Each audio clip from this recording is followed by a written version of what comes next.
Shalom, brothers and sisters, and this is the ancient pathway. Tonight we read a vision that turns the world inside out. Day looks like night. Stones speak. The sun shines at the wrong hour. Esdras chapter 5 lays these reversals before us. We'll read it, link it with Daniel and John, and show why God's faithful witnesses, those who keep the law and the testimony of Yahushua HaMashiach, are central to what follows.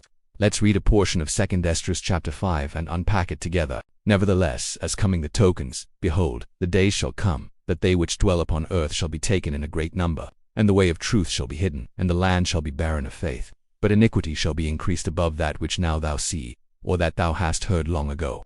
And the land, that thou see now to have root, shalt thou see wasted suddenly, and blood shall drop out of wood, and the stone shall give his voice, and the people shall be troubled, and even he shall rule, whom they look not for that dwell upon the earth. And the fowls shall take their flight away together, and the Sodomitish sea shall cast out fish, and make a noise in the night, which many have not known, but they shall all hear the voice thereof. There shall be a confusion also in many places, and the fire shall be oft sent out again, and the wild beasts shall change their places, and menstruous women shall bring forth monsters, and salt waters shall be found in the sweet, and all friends shall destroy one another.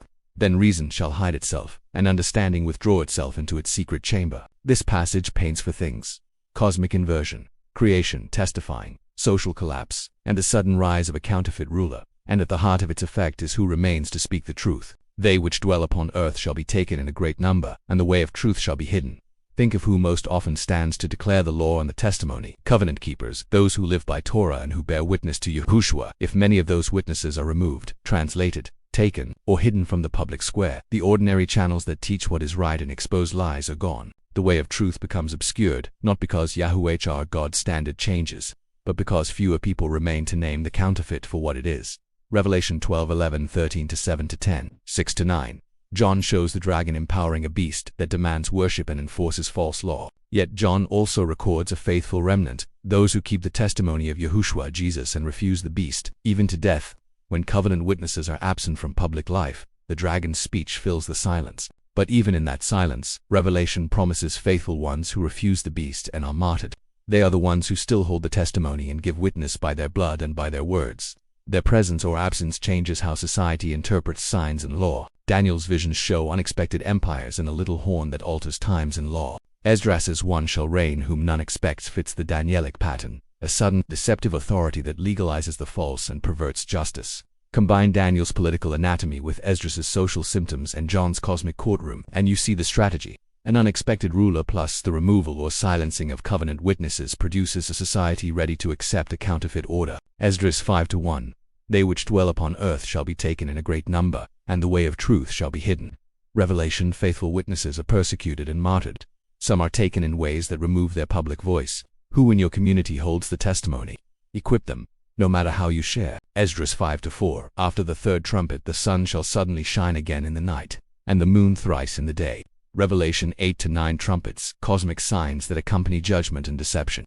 Esdras 5:5. Blood shall drop out of wood, and the stone shall give his voice. Revelation Ezekiel. Creation testifies under judgment. Esdras 5-6. One shall rule whom they look not for. Daniel 7. Revelation 13. The beast and the little horn. Esdras 5-9. Reason shall hide itself, and understanding withdraw itself into its secret chamber. Daniel and Revelation warn of pervasive deception and blunted wisdom. Another image we must reckon with is Esdras 5-8. Menstruous women shall bring forth monsters, a phrase that points to unnatural fruitfulness in a season of spiritual corruption, not simply biology. If we parallel Matthew's warning about those with child and nursing in tribulation and John's scenes of judgment, it underscores a world where even life is distorted by the dragon's counter-creation. We must treat the language as prophetic symbolism with moral and spiritual force, not as crude sensationalism. Esdras uses shocking images: beasts changing places, fire from heaven, and women bearing monsters to show the depth of the inversion. This is intimately connected to the larger prophetic story. Yahushua. Jesus warns that in days of great tribulation mothers and nurses will suffer. Matthew 24:19. John shows that the dragon and his agents bring plagues, deceit, and a counterfeit law that perverts life and personhood. When covenant order is stripped away and the dragon's system rules, even the basic patterns of life become distorted. What should be life-giving becomes twisted into something monstrous. That is the moral point behind the image. Revelation shows two linked truths. Those who take the mark are judged with plagues and the wrath of God, and ultimately the beast and the false prophet are defeated by the rider from heaven and thrown into the lake of fire. Revelation 14-19.